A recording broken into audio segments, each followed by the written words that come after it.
Advocate Anilkumar, ഇവിടെ പ്രധാനപ്പെട്ട ഒരു കാര്യമെന്ന് പറയുന്നത് സാധാരണഗതിയിൽ രാഹുൽ ഗാന്ധി എല്ലാം അവസാന നിമിഷത്തിലാണ് പ്രഖ്യാപിക്കാറുള്ളത്. അത് അദ്ദേഹത്തിൻ്റെ ഒരു ശൈലി കൂടിയാണ്. ഇപ്പോൾ റായ്ബറേലിയിൽ വയനാട്ടിൽ മത്സരിക്കുമ്പോൾ പ്രഖ്യാപിക്കുന്നില്ല. 2 വർഷം മുമ്പ് തന്നെ റായ്ബറേലിയിൽ മത്സരിക്കാൻ തീരുമാനിച്ചിരുന്നു രാഹുൽ ഗാന്ധി എന്നാണ് സമീപകാലത്ത് കോൺഗ്രസ് നേതാക്കൾ, അതായത് ഇലക്ഷൻ കഴിഞ്ഞതിന് ശേഷം കോൺഗ്രസ് നേതാക്കൾ പറയുന്നത്. പക്ഷേ സ്ട്രാറ്റജി ആയിരിക്കാം അവസാന ഘട്ടം വരെ റായ്ബറേലി പ്രഖ്യാപിച്ചില്ല എന്നാണ്. ഇപ്പോൾ കോൺഗ്രസ് പ്രവർത്തക സമിതി പ്രതിപക്ഷ നേതൃപദവി അദ്ദേഹത്തിന് നൽകുന്നു. പക്ഷേ അതും ഞാൻ തീരുമാനിച്ചിട്ട് പറയാമെന്ന് പറയുകയാണ്. പക്ഷേ പ്രിയങ്ക ഗാന്ധി റായ്ബറേലിയാണ് ഞാൻ നിലനിർത്താൻ ഉദ്ദേശിക്കുന്നത്, വയനാട് കൈവിടുകയാണ് എന്ന് പറയുന്ന ഘട്ടത്തിൽ തന്നെ പ്രിയങ്ക ഗാന്ധി ആയിരിക്കും വയനാട് ഇതുവരെ വിജ്ഞാപനമൊന്നും വന്നിട്ടില്ലല്ലോ. തെരഞ്ഞെടുപ്പ് കമ്മീഷൻ അടുത്ത മാസം യോഗം ചേർന്നിട്ടായിരിക്കാം ഒരുപക്ഷെ ബൈ ഇലക്ഷൻ തീരുമാനിക്കുക. പക്ഷേ താൻ റായ്ബറേലിയിലാണ് തുടരാൻ പോകുന്നത് എന്ന് പറയുന്ന വാർത്താ സമ്മേളനത്തിൽ തന്നെ പ്രിയങ്കയുടെ സ്ഥാനാർത്ഥിത്വം പ്രഖ്യാപിച്ചത് കേരളത്തിലെ ആ മൂഡ് പോകാതിരിക്കാൻ വേണ്ടിയാണ്, UDF അനുകൂല മൂഡ് പോകാതിരിക്കാൻ വേണ്ടിയിട്ടാണ്. അപ്പോൾ അടുത്ത ബൈ ഇലക്ഷൻ എന്ന് പറയുമ്പോൾ ഒക്ടോബർ നവംബർ അങ്ങനെയാണെങ്കിൽ പഞ്ചായത്ത് തെരഞ്ഞെടുപ്പിനോട് അടുത്ത തീയതിയിലേക്ക് അത് വരും. അപ്പോൾ ഒരു UDF അനുകൂല മനോഭാവം എക്സ്റ്റെൻഡ് ചെയ്യുക, അതോടൊപ്പം തന്നെ പ്രിയങ്ക ഗാന്ധി എന്ന തുറുപ്പ് ചീട്ടിനെ കേരളത്തിൽ ഉപയോഗിക്കുക എന്ന ലക്ഷ്യം കൂടി രാഹുൽ ഗാന്ധിക്കും കോൺഗ്രസിനും ഉണ്ട് എന്ന് കരുതണ്ടേ അഡ്വക്കേറ്റ് അനിൽകുമാർ? അത് താങ്കളുടെ രാഷ്ട്രീയ പാർട്ടിയെ സംബന്ധിച്ചിടത്തോളം വലിയ തിരിച്ചടിയല്ലേ? ഒരിക്കലുമല്ല. 2025 ആണ് നമ്മുടെ പഞ്ചായത്ത് തെരഞ്ഞെടുപ്പ്. പഞ്ചായത്ത് തെരഞ്ഞെടുപ്പ് എന്ന് പറയുന്നത് ഇനിയും 1.5 കൊല്ലമുണ്ട്. അതുകൊണ്ട് ആദ്യം നടക്കാൻ പോകുന്നത് വയനാട് ഉപതെരഞ്ഞെടുപ്പായിരിക്കും. ചേലക്കരയിലും പാലക്കാടും തെരഞ്ഞെടുപ്പുണ്ടല്ലോ. റോബർട്ട് വദ്ര ഉടുപ്പിട്ട് നിൽക്കുകയാണ്. റോബർട്ട് വദ്ര പറഞ്ഞത് പ്രിയങ്ക ഗാന്ധി കഴിഞ്ഞ പിന്നെ ഞാനാണ് അങ്ങോട്ട് വരാൻ പോകുന്നതെന്നാണ്. വദ്ര എവിടെയാണ് നിർത്തുന്നതും കൂടെ ഈ കൂടെ അങ്ങ് വളരെ നേരത്തെ പ്രഖ്യാപിച്ചിരുന്നെങ്കിൽ വളരെ എളുപ്പമായിരുന്നു. കഴിഞ്ഞ ലോക്സഭാ തെരഞ്ഞെടുപ്പിൻ്റെ ഫലം ഇപ്പോൾ പുറത്തു വന്നു. ഇടതുപക്ഷ ജനാധിപത്യ മുന്നണിക്ക് അർഹിക്കുന്നൊരു വിജയം ലഭിച്ചിട്ടില്ല.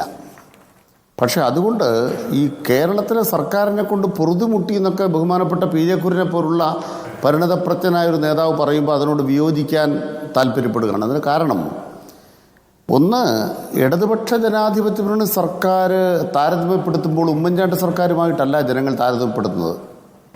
1ാം പിണറായി സർക്കാരിൻ്റെ കാലത്ത് ഞങ്ങൾക്ക് ലഭിച്ചുകൊണ്ടിരുന്ന കാര്യങ്ങളിൽ കുറവ് വന്നിട്ടുണ്ട്, അത് സത്യമാണ്. അത് പെൻഷനായിരിക്കാം, ക്ഷേമ പ്രവർത്തനങ്ങളായിരിക്കാം, അത് കുറവ് വന്ന് സത്യമാണ്. അതുകൂടി പരിഹരിച്ചുകൊണ്ട് ഈ സർക്കാരിനെ കൂടുതൽ മെച്ചപ്പെടുത്താൻ, കേന്ദ്ര സർക്കാരിനെതിരായിട്ടുള്ള പോരാട്ടത്തെ ശക്തിപ്പെടുത്താൻ ആവശ്യമായ ഒരു രാഷ്ട്രീയം ഇന്ത്യ രാജ്യത്ത് രൂപപ്പെടുത്താൻ ഇന്ത്യ മുന്നണിക്ക് ഇന്നുള്ള മേധാവിത്വം, മേൽക്കൈ പ്രയോജനപ്പെടുമെന്നാണ് CPMൻ്റെ നിലപാട്. കാരണം കഴിഞ്ഞ പാർലമെന്റ് എന്ന് പറയുന്ന കുറച്ചാളുകളെ ഉണ്ടായിരുന്നുള്ളൂ. ഇപ്പം ഇന്ത്യ മുന്നണിക്ക് നിർണായക പ്രാബല്യമുണ്ട്. ബഹുമാനപ്പെട്ട രാഹുൽ ഗാന്ധി തന്നെ വയനാട്ടിൽ പറഞ്ഞത് അവിടുത്തെ കോൺഗ്രസ് MP-മാർ കേന്ദ്രത്തിൽ പോയി BJP സർക്കാരിൻ്റെ സംസ്ഥാനത്തോടുള്ള വിവേചനത്തിന് പൊരുത്തണമെന്നാണ്. ഇതൊക്കെ ആളുകളുടെ കണ്ണ് തുറപ്പിച്ചാൽ ബഹുമാനപ്പെട്ട PJ കുര്യൻ പറയുന്ന പോലെ അല്ല സംഭവിക്കാൻ പോവുക. കേരളത്തിലെ ജനങ്ങളെ ബുദ്ധിമുട്ടിക്കുന്ന വിധം കേന്ദ്രമുണ്ടാക്കുന്ന കുഴപ്പങ്ങളാണ് ഇവിടെയുള്ളത്. അത് പരിഹരിക്കാൻ കഴിയും. പരിഹരിക്കാൻ കഴിയാത്ത ഒരു കാര്യവും കേരള സർക്കാരിൻ്റെ ഭാഗത്തുനിന്നില്ല. പക്ഷേ ഈ തെരഞ്ഞെടുപ്പ് ഒരു ആൻറ്റി ക്ലൈമാക്സ് ആണ്. ഈ വയനാട് ഉപതെരഞ്ഞെടുപ്പ് എന്ന് പറയുന്നത് ഒരു ആൻറ്റി ക്ലൈമാക്സ് ആണ്. എന്താണ് പ്രധാനപ്പെട്ട പ്രശ്നം?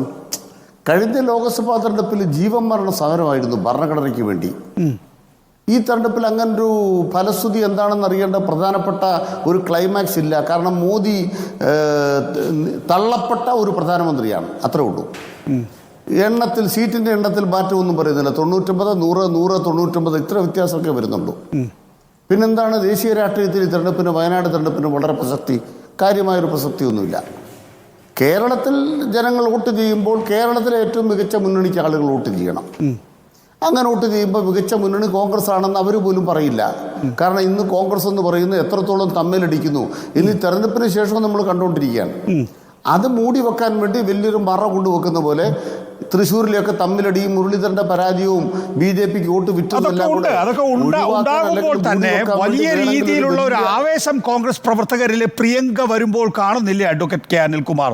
നമ്മളെപ്പോഴും 2019 സമാനമായ സ്ഥിതിവിശേഷം തന്നെയല്ലേ 2024 എന്ന് സംശയിച്ചു പോകുമെങ്കിൽ 2019 നിന്ന് വ്യത്യസ്തമാകുന്ന വിധത്തിൽ ആ യൂഫോറിയ കുറച്ചുകൂടി എക്സ്റ്റെൻഡ് ചെയ്യാൻ കോൺഗ്രസ് കൃത്യമായ കരുനീക്കം നടത്തിയിട്ടുണ്ട്. അതാണ് പ്രിയങ്ക ഗാന്ധി എന്ന് നമുക്ക് കാണേണ്ടതല്ലേ? അല്ല, 2019 കേരളത്തിലെ എല്ലാ സീറ്റുകളിലും കോൺഗ്രസിന്റെ വോട്ട് കുറഞ്ഞു. രാഹുൽ ഗാന്ധി നേരിട്ട് മത്സരിച്ചിട്ടും രാഹുൽ ഗാന്ധിക്ക് വയനാട്ടിൽ വോട്ട് കുറഞ്ഞു, ഭൂരിപക്ഷം കുറഞ്ഞു. കൗണ്ട് ഡൗൺ ആണ്. പ്രിയങ്ക ഗാന്ധിയെ സംബന്ധിച്ചിടത്തോളം ദേശീയ രാഷ്ട്രീയത്തിൽ അനിവാര്യമായ ഒരു നേതാവൊന്നുമല്ല. പിന്നെ പ്രിയങ്ക ഗാന്ധിയെ സംബന്ധിച്ച് ആളുകൾ ചിന്തിക്കുമ്പോൾ എന്താണ് ബഹുമാനപ്പെട്ട നികേഷ് കുമാർ പറഞ്ഞപ്പം ഇന്നലെയും അത് മീറ്റ് ദി എഡിറ്റേഴ്സിൽ പറഞ്ഞു, ഇന്ന് അങ്ങ് ഇപ്പോഴും ഈ തലക്കെട്ടിൽ പറഞ്ഞൊരു വാചകം എനിക്ക് വിയോജിക്കാൻ അവകാശം തരിക. അങ്ങ് പറയുന്നൊരു ആശയത്തോട് എനിക്ക് കടുത്ത വിയോജിപ്പുണ്ട്. നരേന്ദ്രമോദിയുടെ മുഖത്ത് നോക്കി ചാട്ടിൽ പോലെ പ്രസംഗിക്കാനുള്ള പ്രിയങ്ക ഗാന്ധിയുടെ ബിരുദിനെ കുറിച്ചാണ് അങ്ങ് ഇന്നലെയും ഇന്നും പറഞ്ഞത്. എൻ്റെ ചോദ്യം എന്താണ് അയോധ്യ ക്ഷേത്രവുമായി ബന്ധപ്പെട്ട് പ്രിയങ്ക ഗാന്ധി നരേന്ദ്രമോദിയോട് പറഞ്ഞത്? എൻ്റെ അച്ഛനില്ലായിരുന്നെങ്കിൽ അവിടെ നിങ്ങൾക്ക് എങ്ങനെയാണ് രാംലല്ലയിൽ ബാബറി മസ്ജിദിനകത്തെ രാംലല്ലയിൽ നിങ്ങൾക്ക് ആരാധന നടത്താൻ? അവരുടെ രാഷ്ട്രീയമാണത്.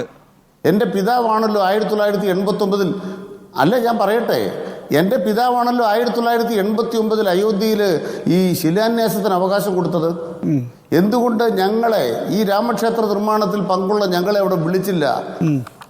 ഇത് പാർലമെന്റിൽ ചോദിക്കുന്ന ഒരു പ്രിയങ്ക ഗാന്ധിക്ക് വയനാട്ടിൽ നിന്ന് വോട്ട് വർദ്ധിക്കാനാണോ പോണേ? ഞാൻ വിചാരിക്കുന്നില്ല. രണ്ടാമത്തെ പ്രധാനപ്പെട്ട ചോദ്യം ഉയർന്നു വന്നിരിക്കുന്നു. എന്താണ് പ്രധാനപ്പെട്ട ചോദ്യം? കേരളം എന്ന് പറയുന്ന ഒരു സമൂഹത്തിനകത്തെ മനുഷ്യർ ഒരു രാഷ്ട്രീയത്തിൽ ഉണ്ടാകണമെന്ന് കരുതുന്ന വിശുദ്ധിക്ക് കളങ്കമാണ് പ്രിയങ്ക ഗാന്ധി. അവരുടെ ഭർത്താവായ DLF കേസിൽപ്പെട്ടിട്ടുള്ള റോബർട്ട് വദ്ര 170 കോടി രൂപയാണ് BJPക്ക് കാണിക്കേണ്ടത്. BJPക്ക് 170 കോടി രൂപ കാണിക്കയിട്ട് ഒരു കേസിൽ നിന്ന് രക്ഷപ്പെട്ടു പോയ ഒരാളുടെ ഭാര്യയാണ് വരുന്നത്. ഇതൊക്കെ കേരളത്തിലെ ഇടത് അതൊക്കെ നിങ്ങൾ ഉപയോഗിക്കുമായിരിക്കും തെരഞ്ഞെടുപ്പ് രാഷ്ട്രീയത്തിൽ. പക്ഷെ വിശാലമായ രാഷ്ട്രീയത്തിലേക്ക് കൂടി നമ്മൾ പോകേണ്ടതുണ്ട്.